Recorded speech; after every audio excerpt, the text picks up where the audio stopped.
Hey, what's up guys, Riff here. So I regret to inform you that Twitter is once again seething about the existence of Mori Calliope. I've kind of lost track of how many times they've attacked her for the most ridiculous things.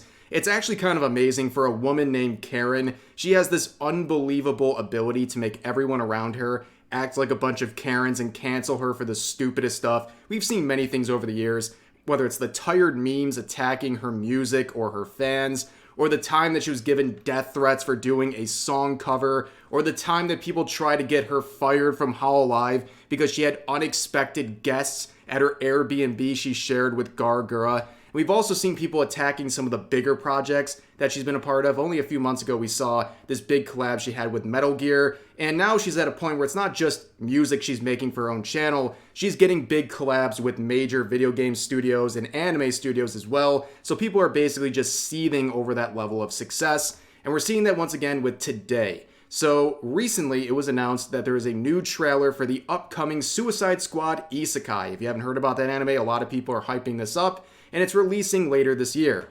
Now, some people noticed in the trailer there was a credit to Mori Calliope, and as it turns out, she is in fact doing the ending theme of this upcoming Suicide Squad Isekai. Now, what do you think is going to happen when people made this discovery?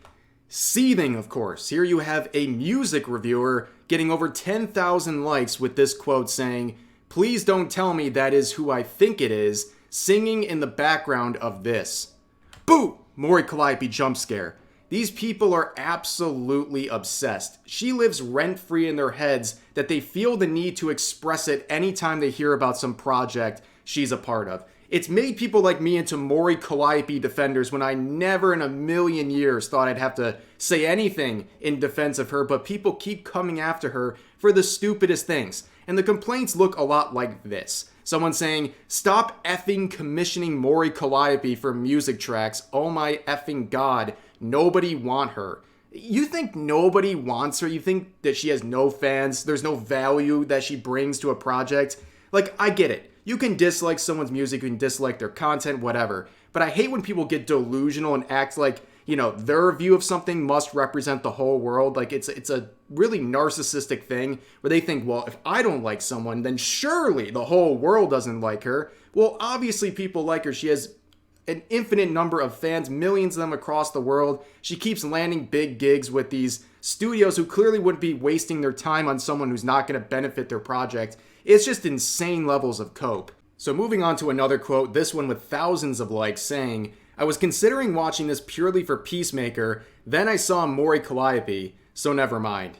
Ah yes, this user was definitely very invested in watching this anime. All it took was discovering the musician behind the ending theme, and they walked away. Like, let's be honest. This user was not actually interested in watching the Suicide Squad Isekai. They're much more interested in farming likes on Twitter, which is very easy to do when you attack something that Mori Calliope is a part of. But moving on to another quote, this one says, "I'm gonna need to put my ears through the ringer for this Mori song cause it actually sounded good for 5 seconds." Twitter is a very strange place where you can't just simply say you like something if it's deemed easy to make fun of or embarrassing. Like, this person can't say they like a Mori Calliope song without adding a disclaimer onto it. Just say you like something and that's it. I don't know why people on Twitter are so insecure about things they enjoy. But moving on, here is a very important point from Depressed Now Sagi, getting this whole thing back on track. Let's talk about what's important here. The Harley Quinn design. It looks pretty good. I mean, it shouldn't fail, right? It's an anime-styled Harley Quinn. How could it be bad, right?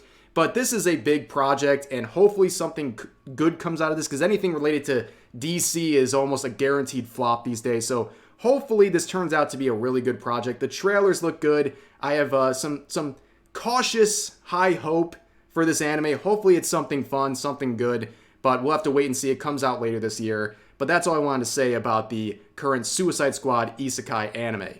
So now we're going to move on to a different subject, one that I didn't plan on talking about, but I saw this clip from a now privated stream just before I started recording, so I definitely want to give my opinion about it. So for context, before we get into this, this is Claude, a Nijisanji EN liver, and in the clip, he's going to be talking about silver play buttons. Now, for those who don't know, when YouTubers hit 100,000 subscribers, they're supposed to get a silver plaque with their channel name on it. It's a pretty big deal. Now, it's also been well documented that Nijisanji management has a policy where they keep the silver play buttons of their livers, basically as a decoration for their corporate office. And a lot of people have found that to be pretty ridiculous, that these livers should be able to get their own silver play buttons, especially after they leave the organization in some cases.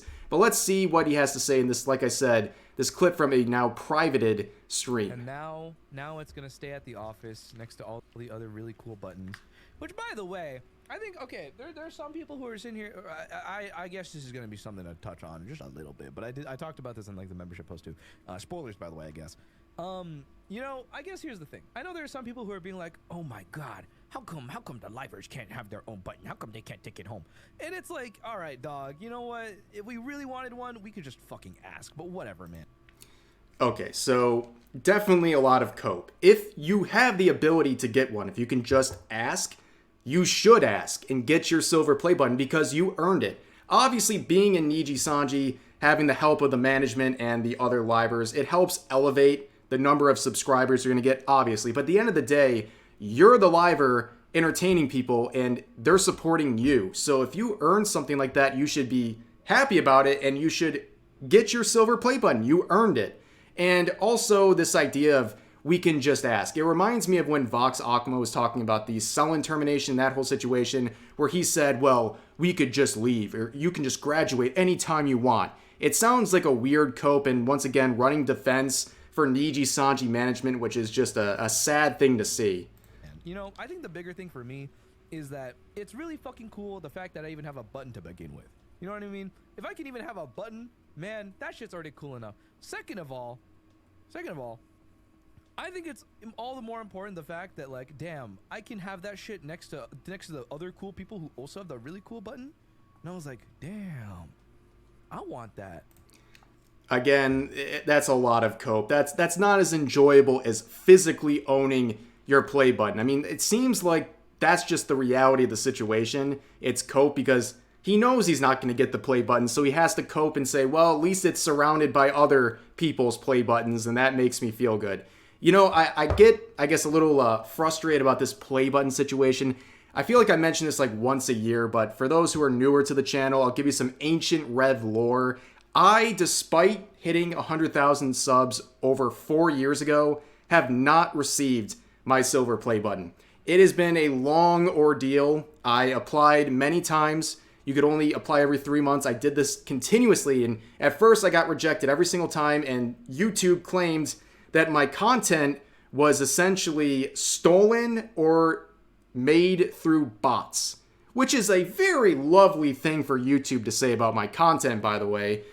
Quite the burn. But over time, that reasoning changed from that to simply the catch-all policy where they would say, well, we're not going to be able to give it to you because YouTube holds the right to give these to people who they want to give it to. And it's basically like, we don't want to give it to you. That's all they're saying. We don't want to give you the silver play button, which sucks. And then eventually, about a year ago, I'm not even allowed to reapply for the button anymore. They just shut off my option to reapply. So I'm cooked. I'm never getting a play button. It's a pretty crappy situation. I mean, every content creator I know who hits 100,000 and applies for it, they get it. Like, it's just the way it works. But for whatever reason, I pissed someone off at YouTube, and it just seems like I'm never going to get it. But for me, I'm not someone who needs a pat on my back and told, you did a good job. I do my own thing for my own reasons, but it would be nice to have a physical thing representing my accomplishment on YouTube, because with YouTube and content creation in general, it can all go poof in a second. It's the internet. But to have a physical plaque, that's a pretty cool thing, and I would like that. But I guess I get a little frustrated seeing someone be so flippant about it when they have gotten the physical plaque, but it's being withheld from them by their own management. And in this case, Nijisanji management, which is, we have our reasons to be critical of them. You know what I mean? There was one person who I saw, and I'm not going to call out names or anything like that, but there was one tweet that I saw, and it was like, you should let him take it home because it was his hard work, blah blah blah blah blah. And I was like, I don't want to reply to this on Twitter, but I was like, ugh. It bothered me because this is the thing. So basically, I'll translate what he's saying. He got one guide on Twitter. One reply got him to boot up his stream and talk about this publicly. And in the process, confirm what many people have suspected about these play buttons, and that's the fact that Nijisanji management keeps it for themselves and doesn't give it back to the livers. I don't really have much faith in his claim that basically they can ask for one if they want it. I don't really think that's true. From stories we've heard about ex-Nijisanji members, it seems like that is not an option that really exists. But this whole thing is just kind of sad. And for the rest of this clip, he'll just go in circles over and over again talking about how basically it's a team effort, right? That it's the management and it's also the other livers that are really on the same level of him in terms of this accomplishment of reaching 100,000 subscribers, which I think is unfair. Either you're coping really hard and running defense for Nijisanji, or it's just sad. Like, they've gaslit you into believing you're not that important. When at the end of the day, like I said earlier, you're the one doing the streams. And from all the stories we've heard from ex-Nijisanji members, does it really sound like the management does that much? In fact, all I hear about are the times that management gets in the way of their livers. And I don't think you should be giving them so much credit. They obviously are a boost. Being a part of Nijisanji gives you a boost in terms of your exposure, obviously. But at the end of the day, you're still the liver. You're still the person, the main attraction behind your channel. Without you, there is no channel. And you should be happy with that and take more ownership of your own achievements and stop passing it off to Nijisanji management, who many would believe don't really care that much about you in the first place. And no matter how many I love Niji, I love my Niji family type tweets people can say, there's a lot of valid concerns about how they treat and how they view their VTubers when they're treated more like assets than real people. And that's something that has been documented over the past couple of months, in particular with everything that's happened with the Selen termination, the fallout from that. But that's my 2 cents on this. Like I said, the play button conversation always catches my ear because of everything that's happened with my own channel. But that is my 2 cents on this, and that's going to do it for this video. I hope you guys enjoyed. As always, share all of your thoughts about today's topics in the comment section down below, and I'll see you guys next time.